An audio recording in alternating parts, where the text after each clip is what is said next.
The Orioles are certainly trying to add a top starting pitcher via free agency, but they're also looking into the trade route. Who are some of the best starters available on the trade market this offseason? We'll talk about that coming up on this episode of the Locked On Orioles podcast.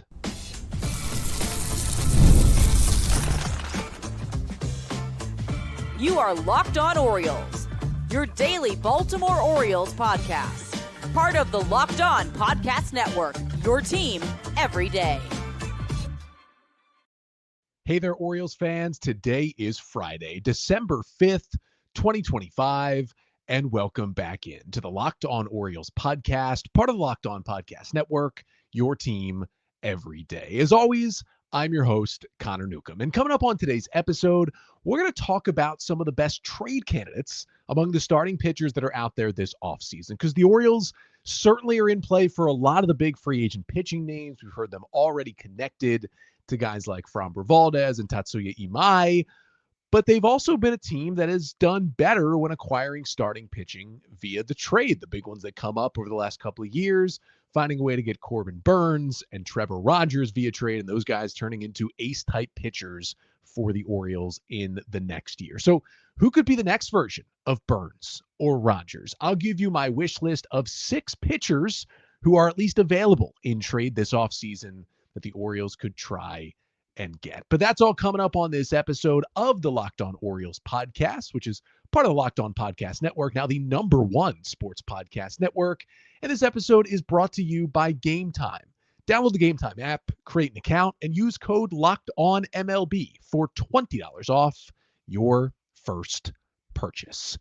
So it's a wish list episode. Now remember, there are more than these 6 pitchers who may be dealt, or at least rumored to be dealt, by teams this offseason, but this is my top 6 wish list. If you haven't, checked out any of the 4 episodes we've done prior this week, or even in the last week, doing some of these wish lists for the offseason, taking 6 players from a certain position.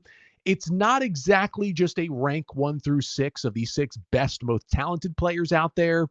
It also has to do with how much I like them, how much money they might be making, how they fit with the Orioles, and also when you're talking about trades, how many years of team control they have left certainly plays into this as well. So let's begin the wish list with number 6.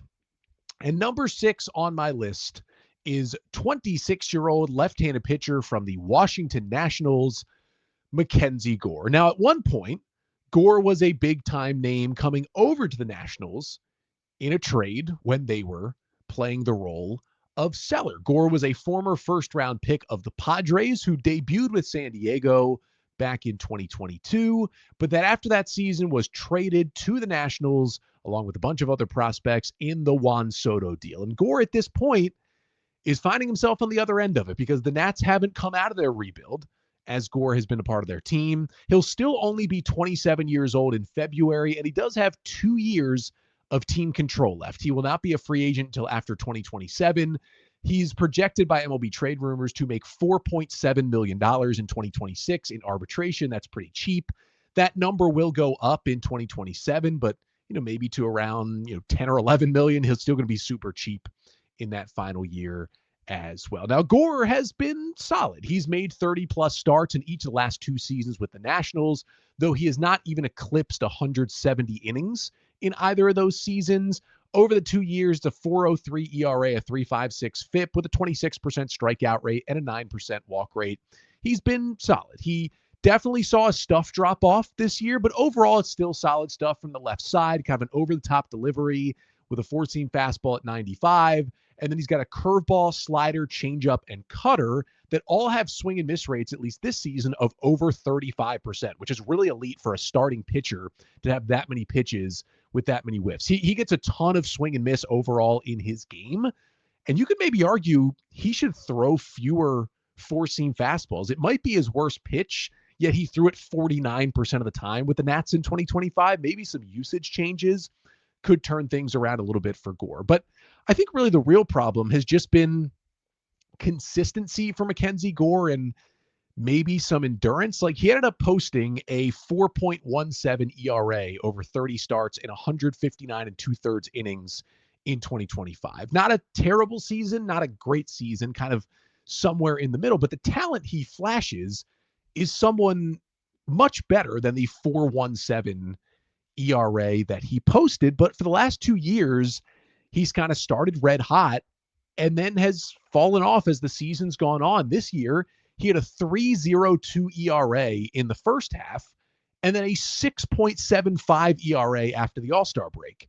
In 2024, it was a little different, but he had a 2.91 ERA in the first 2 months of the season. Then in the next 3 months, June through August, he had a 5.58 ERA. Now, he did bounce back and have an awesome September in 2024, so it's not like a perfect, he's great in the first half, terrible in the second half, but it generally cuts out like that. And he seems like he's kind of been running out of gas. He did have a short stint on the IL this year with a shoulder injury as well, so he missed a couple of starts. He has lost fastball velocity as the season has gone on each of the last 2 years. That certainly plays a part. So he's got the tools. And again, he's still only 26 years old. He is the youngest pitcher that's going to be on this list. He has those 2 cheap years of control instead of him being just a rental. He's a lefty. He should be kind of checking off all the boxes. But when you add in the shoulder stuff with the worries about can he really put together a full season as a starting pitcher? Like, he's never even pitched 170 innings, and he's been in the big leagues for 4 years. That concerns you a little bit. And Jeff Passan reported at ESPN that the Nationals have discussed a Mackenzie Gore trade with multiple teams. Also reported it's still a high asking price, which makes sense. But if you can figure out a way to keep him on track and healthier and stronger for a full season, that's 2 good years of a guy who's absolutely going to help your rotation. There's just a lot of questions around him still. I would say, I'm not great at giving out offers for fair trades. The Nats need a catcher. Maybe you start the offer with Ike Irish, the Orioles' first-round pick from 2025, and kind of dare them to say no, and then you kind of go from there. Number 5 on my list is 28-year-old left-handed pitcher Kris Bubic from the Kansas City Royals, who would be a rental. He would be a free agent after the 2026 season and is due to make about $6 million in arbitration this year before he hits free agency for the first time. Now, Kris Bubic came up as a starting pitcher with the Royals and was not a very good one for 3 years from 2020 to 2022. Then, after 3 starts in 2023, he got Tommy John surgery, and we did not see him on the mound again until July of the 2024 season, when the Royals, who were playing well, they had a really good 5-man rotation going, decided to bring Bubich back as a reliever because they needed some bullpen help to try and get that team to the postseason. And Bubich became one of the Royals' most important relief pitchers down the stretch. He threw 30 innings out of the pen in the final, 2.5 months, had a 2.67 ERA, a 1.91 FIP. He had a 32% strikeout rate to a 4% walk rate, 56% ground balls. He was one of the best lefty relievers in all of baseball. He returned on July 7th of 2024 and was put in the bullpen.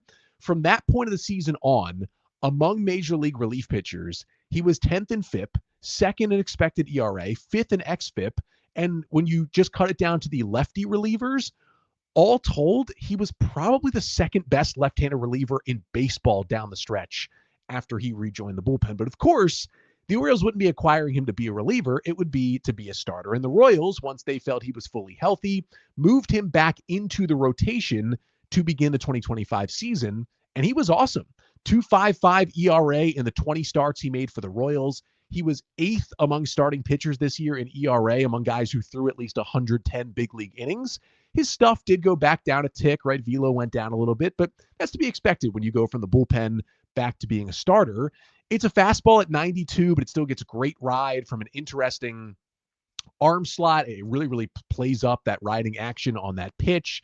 He's got a changeup and a sweeper that both had a batting average under 200 and a slugging percentage under 290 against them this year. And then we'll toss in a sinker and a slider to go with those pitches as well. Really, the big red flag for Kris Bubic is he hasn't really done it a whole lot, right? Like the seasons where he was making 27 starts back in 2022, it was a 5.58 ERA. We've seen him be good as a reliever, and we saw him be good as a starter, but he only made 20 starts this season because of injury. And that's why, despite being cheap and despite being good, he's down here at number 5 on the list. He suffered a left rotator cuff strain in his shoulder in July and missed the remainder of the Royals season. Now, he didn't need surgery, which is a good sign, and he is, according to the Royals, is already throwing again this offseason, is looking to be on track and ready to go for spring training.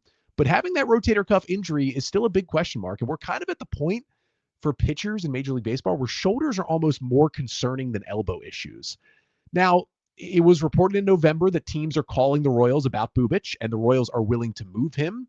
And the recent reporting says that the Royals want to move a starting pitcher in exchange for an outfielder at some point this offseason.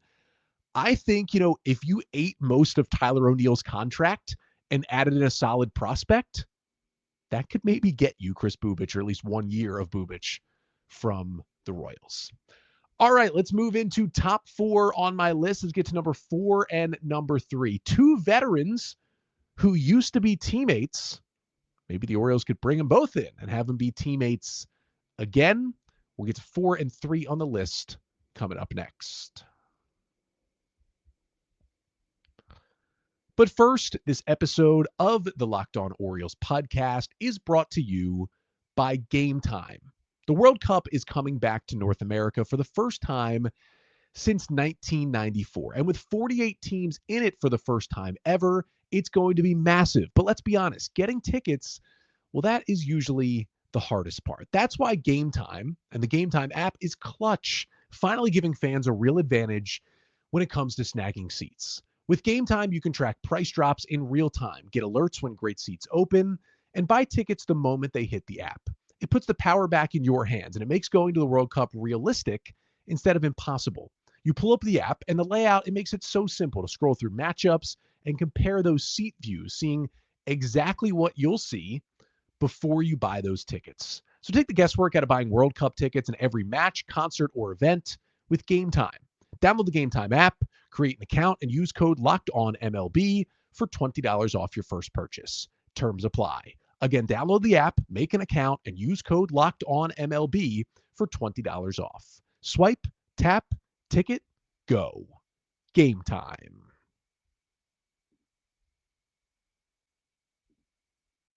So let's move into number 4 and number 3 on my Orioles starting pitcher trade wish list.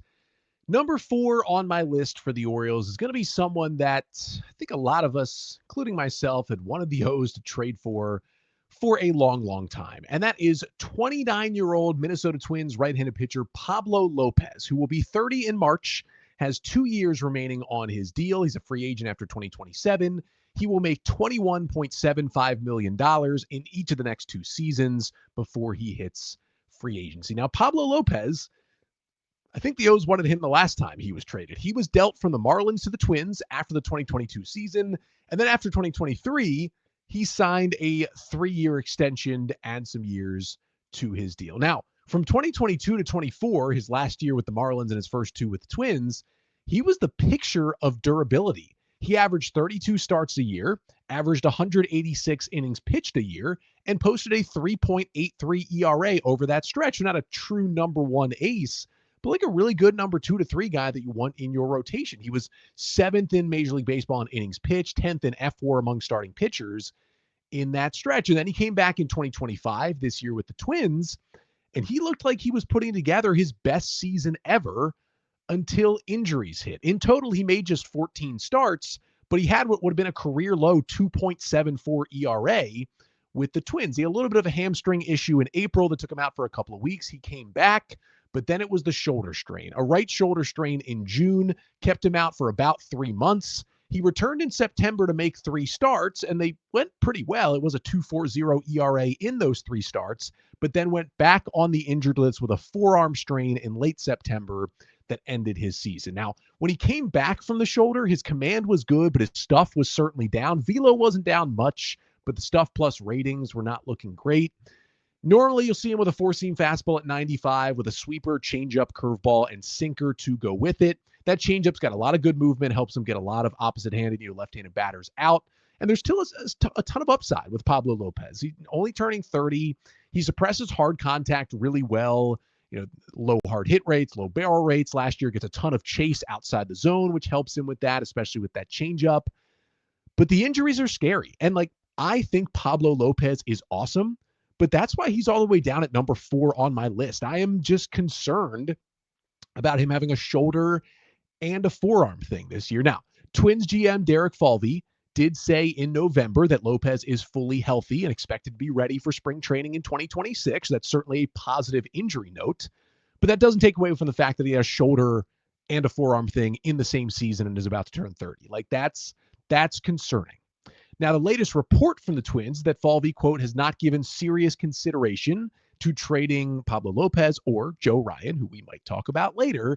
But I think the assumption around the game is the Twins are going to deal one of these two pitchers, whether it's Ryan or Lopez, as they traded away a lot of big league talent as sellers at the 2025 deadline. It doesn't seem like they're going to be big spenders to add to the team this offseason. There was kind of a sale coming and then not a sale coming in terms of ownership, but they were slashing payroll. They have a new manager. It's a weird situation in Minnesota. They're always going to be in it because the AL Central, even with the Guardians playing like they have recently, is still weak. But I don't know. I don't know if I believe Falvey if he's saying he's not going to trade him. I really feel like they're going to trade one of these two pitchers. We'll see. If Lopez is available, the Orioles should absolutely be in those talks. He's so talented. It's just, man, he had been so durable, and then a couple injuries pop up, and you just get worried something's going to snap in there. Speaking of injuries, number 3 on my list is Pablo Lopez's old Marlins teammate. That is 30-year-old Miami right-hander Sandy Alcantara, who also has 2 years remaining on his deal. He will be a free agent after 2027. He'll make $17.3 million in 2026. And then he does have a $21 million team option for 2027. But as long as he pitched well in 26, that's the price of pitching. That option would absolutely be picked up to have him on, honestly, not crazy expensive for one more year. Now, I think we know Sandy Alcantara. He was the NL Cy Young Award winner in 2022. He amassed 228 2/3 innings with a 2.28 ERA. He was just incredible that season, one of the most amazing pitching seasons we've seen in years. I mean, really for 3 years there, from 21 to 23, was just eating innings for the Marlins. But then the injury came late in 2023, tried to pitch through it, couldn't, and got Tommy John surgery in October of 2023. Now, he missed the entirety of the 2024 season, but was a full go and seemed to be ready to begin 2025. And he did have a pretty big workload for a guy coming off Tommy John. He made 31 starts. He threw about 175 innings this year for the Marlins. However, he just didn't look like the same pitcher. He posted a 5.36 ERA with a 4.28 FIP, so definitely the luck was not on his side.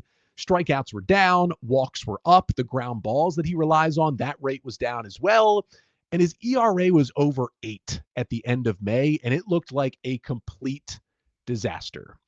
But Alcantara got better as the season went on. And for a lot of guys, the data shows that actually that second season after they're back from Tommy John surgery is really when they truly regain their true form.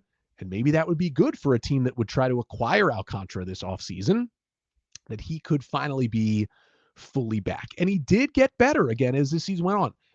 In the first 2 months of the year, he had an 8.47 ERA. In June and July, it was a 4.5 ERA, so not the same Sandy, but still good, or at least not good, still better. And then in August and September, the final 2 months of the year, he had a 3.7 ERA with his strikeout to walk ratio back to what it kind of used to be, and the ground ball rate up. And overall, like the stuff and the velocity, it was really kind of there for most of the season. It was what it was, or almost what it was pre-Tommy John surgery. Like, he's still throwing sinkers and four-seamers 97 and 98 with the changeup, curveball, and slider to go with it. He actually started throwing more changeups in those final 2 months of the year, and it was working well. And, he made 10 starts in those final 2 months. Only one of them was less than 6 innings. He was throwing basically 6 or 7 innings every single night, which was usual Sandy. And really, if you want to cut it down even further, like, his first 2 starts of August were pretty bad. So if you cut it to those final 8 starts of the season, he posted a 2.68 ERA in those final 8 starts. That's like Cy Young level Sandy that we saw at the end of the year. And that is the last we saw of Alcantara. He really did look like his pre-surgery self in those last 6 weeks of the season. And that really makes you feel good about him going forward. Here's the issue, though. A, he's a little more expensive than these other guys. Now, he's still cheaper than what a free agent pitcher would be, and he has ace upside. We've seen him win a Cy Young. He's this low on the list at number 3 because a 5.36 season ERA is still not nice to look at. But it's also because the latest report from the Marlins said the Marlins, quote, expect Sandy Alcantara to be on their team on opening day 2026. I mean, they were a lot better than they thought in 2025. I think they're expecting to compete next season, which originally was not the plan. I mean, he'd been rumored throughout the entirety of the 2025 season, it felt like, to be traded, and a deal could absolutely still happen this offseason. But I do think it's a little less likely now that the Marlins were kind of better than expected this year. I think if they got an offer they liked on either him or the younger Edward Cabrera, I still think they'd make the move if they thought they could get kind of major league ready talent back that would still help them in 2026 and, would be a free agent beyond 27 and they'd have more control of than Alcantara. I think they would absolutely do it. So the Orioles would have to match up with them on another deal like they did with the Stowers and Norby for Rogers' deal, but we will see. I think he's still out there. There's been too many talks with him for him to not at least be considered to get traded. And I think what we saw at the end of the year was the old Sandy, which despite an ERA over 5 is why I have him up at number 3. But we'll get a little bit younger for the next two pitchers on the list. Just a little bit. Couple of 29-year-old right-handers who have ace type stuff when you see him out there. We'll talk about who the top targets via trade should be for the O's. That's coming up next. But first, this episode of the Locked On Orioles podcast is also brought to you by FanDuel. NFL Sundays move fast. One big play and suddenly everything feels different. That's what makes live betting with FanDuel so exciting. You're not just watching the game, you're reacting to it in real time. With FanDuel, you can place bets as the action unfolds. Every drive, every momentum swing, every highlight moment. Live betting is best when the game starts to shift. A receiver gets hot, a defense tightens up, or the momentum flips after a horrible Ravens turnover at the beginning of the game. But because the Steelers are bad too, maybe you feel like the Ravens will still come out on top. The live spreads, the money lines, they adjust instantly, and the player props update as these guys heat up or, in some cases, cool down. So if you want to be right in the middle of the action this season, visit FanDuel.com and place your NFL live bets all season long. That's at FanDuel. The game moves fast, and so can you. So for the Orioles, it is my tradable starting pitcher wish list as we move on to number 2 on my list. That is 29-year-old Minnesota Twins right-handed pitcher Joe Ryan, who has 2 years of team control left. He will be a free agent after 2027 and is still in arbitration, projected to make about $5.8 million in ARB2 for 2026. And again, would put him, depending on his season, somewhere around maybe 10, 11-ish million for 2027. So it would be a very, very cheap 2 years. He's been a really, really solid starting pitcher for the Twins since he debuted in 2021, coming over in a trade from the Rays as a minor leaguer. But he's known for the elite, interesting four-seam fastball. Only sits around, 94 miles an hour on his best day. But opponents hit just 204 against it. They swing and miss a lot. It's got a 107 stuff plus. He throws it over 50% of the time. It's kind of a unique arm angle, unique approach angle with some solid ride. Just makes it super elite, especially when Ryan is able to locate that pitch up in the zone. It's either a swing and miss, a foul ball, or a lazy pop-up. When he can throw that thing right at the top of the strike zone, it makes him really good. He adds in a sweeper, a splitter, a sinker, slider, and a curveball. It's a pretty wide mix for the 29-year-old righty. And he uses all those pitches to throw strikes. He runs some minuscule walk rates. I mean, this season for the Twins, 30 starts, 171 innings, 3.42 ERA. It was a great year. It was a 28% strikeout rate to a 5.7% walk rate. That was after a 4.3% walk rate back in 2024 and a 5.1% walk rate in 2023. This guy, it's not quite Zach Eflin level, but it's close in terms of I hate walking guys. And the difference between someone like Joe Ryan and Zach Eflin is that Joe Ryan has the strikeout upside and the swing and miss ace upside that really a guy like Eflin, even if he's healthy, doesn't really have at this point in his career. Now, the funny thing with Ryan is, I think you could make a strong argument that he did put it all together this year. When you post a 3.42 ERA in 30 starts, that's a really, really good season. Joe Ryan had a really, really good season in Minnesota, but it still feels like he hasn't reached that full potential. He made only 23 starts in 2024 due to a shoulder strain, but did recover and seemed to be fully healthy this season. So that's a good sign. It was the first time he'd ever made 30 starts in a year, but he just feels like it's a guy where there's so much to unlock, right? He'd still be cheap. He'd still have 2 years remaining. And if you can get a repeat of 2025 in the next 2 years, if you can get 170 innings of 3.4 ERA, you're set. That's a fantastic addition to your rotation, the guy that you would feel comfortable starting a playoff game. I think those are the kind of guys with that team control, right? Having more than 1 year, so you don't have to do this all over again next offseason. Those are all good things the Orioles should be looking for. It's just that I really wanted to put him number one. Like the fastball is so good. It had a plus 15 run value on the four-seamer. It's a great strikeout rate. It's a great walk rate. He gets awesome extension down the mound. There's something that hasn't quite been there yet for Joe Ryan that makes you say like, oh yeah, he's a slam dunk number one. And even with him having the 2 years of control, which is nice, unlike the guy that's number one on my list, I just couldn't quite put him at number one. And that's because at number one, I have 29-year-old Milwaukee Brewers right-handed pitcher Freddy Peralta, who is a rental. He'll be a free agent after 2026. You only get him for 1 year, and he is due $8 million in 2026. He had a club option for this season, which was obviously picked up by the Brewers, a cheap option for a pitcher this good. And he's just been really, really good for the Brewers, basically for 5 years now as a starter. He's never gotten to 180 innings, and that's something to think about, but he's made 30 or more starts in 3 consecutive seasons. That is a really good bill of health. He's 12th in ERA among starting pitchers who have thrown at least 500 innings over the last 5 seasons. It's a 3.23 ERA in that stretch. And the last time he was on the injured list, it was a couple of weeks he missed in September of 2022 for shoulder inflammation. Has basically been fully or almost fully healthy since then. And he's coming off maybe his best season. 33 starts, a career high, 176 and 2/3 innings, a career high, and he posted a career low 2.70 ERA on the year to go along with a 28% strikeout rate, a 9% walk rate. Opponents hit just 191 against Peralta this year. Like he was really, really good as the ace of a Brewers team who won the most games in Major League Baseball this year. Like that. I think he is a true number one. Now, again, he's the guy you'd be trading for, similar to when they made the trade with the Brewers for Corbin Burnes. Now, Burnes is better. Burnes at that point was better than Freddy Peralta is at this point. That is just a fact.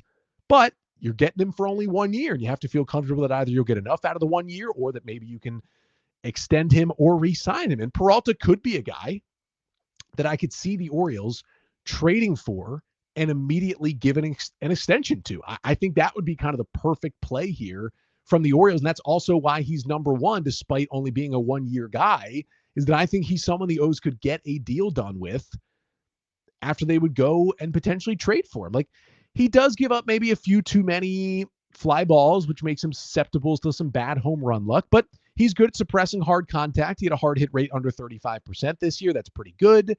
It's a 4-seam fastball that he throws at pretty high velocity, 95 plus for a starter. He adds in a slider and a curveball that grade out as really good pitches. And he throws his changeup a lot as well against lefties.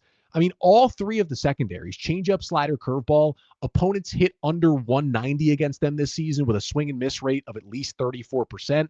That's great data. I mean, the slider, he only throws 9% of the time, but opponents swing and miss more than half the time against it. Maybe it's a pitch he wants to throw a little bit more because it's so good.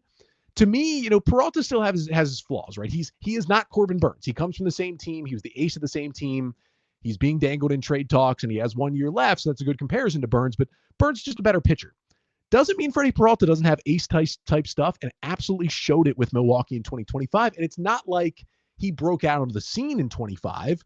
He had been a good starter, an absolutely good starter for the 4 years before that. It's just this year, I think with the availability and the ERA, he took himself to a different level this season. Now, the question is, Connor, why would a Brewers team that went to the NLCS want to be trading away their ace who only cost them $8 million? Well, they had Brandon Woodruff accept the qualifying offer, so they're paying him $22 million next year, and that's more than they want to play any player. Christian Yelich is making like $26 or $28 million. That's a lot of payroll for Milwaukee, who barely spends any money each season. That's the reason why they traded Corbin Burnes to the Orioles a couple of years ago. And the latest reporting, even though initially the Brewers said, hey, Woodruff coming back doesn't mean we're going to trade Peralta. Well, the latest reporting said the Brewers are, quote, now leaving the door open for a Freddy Peralta trade. That tells me that teams are having serious discussions with Milwaukee at this point. Like, he's a cheap ace. And maybe you could do a trade that's similar to Burns. Again, like not as good, but also cheaper. Kobe Mayo, Cade Povich, and maybe another lesser prospect. Could that get you Freddy Peralta? Could it be a draft pick plus Kobe Mayo, something like that? You know, it was a pick, DL Hall and Joey Ortiz that got them Corbin Burns. I would be targeting Freddy Peralta. I would be doing, honestly, whatever it takes to get Freddy Peralta. And again, I think he's a guy you could trade for him. You could extend him even before he gets to opening day. And I think if the O's made that move, right, if you traded Freddy Peralta and then gave him a 5-year extension or a 4-year extension after that, that would do a lot of good. Just, I think not only would it make the Orioles better, not just for next year, but for years beyond, I think it would do a lot of good for this fan base, kind of trusting the front office, the ownership, Elias Rubenstein to be doing right to make this team better. You add a Freddy Peralta like that, and you go out in free agency and you sign a Merrill Kelly type or whatever, like you could end the offseason right there and feel pretty good. Maybe add one more reliever, but then feel pretty good about where this team is sitting right there. So that's kind of the dream scenario, Freddy Peralta, but would certainly be happy if any of the 6 pitchers on this list were added by the Orioles. Let me know here in the comments, though, who I missed. There's a couple guys I left off the list that you'd like to see the Orioles make a trade for. That'll do it for today. That'll do it for this week on the podcast. We've got a ton of fun coming up next week. So make sure you like, comment, and subscribe to the Locked On Orioles YouTube channel. We are pushing towards 10,000 subscribers here. The goal is to get to 10,000 subscribers on YouTube by the new year. If we do, I'll do a cool giveaway on the show for subscribers only, so make sure to help out with that. If you're a listener, hit that follow button, hit that subscribe button. If you could leave a 5-star rating and a review on Apple Podcasts or Spotify, that certainly helps. Spotify Wrapped came out. YouTube now has its own version of Wrapped.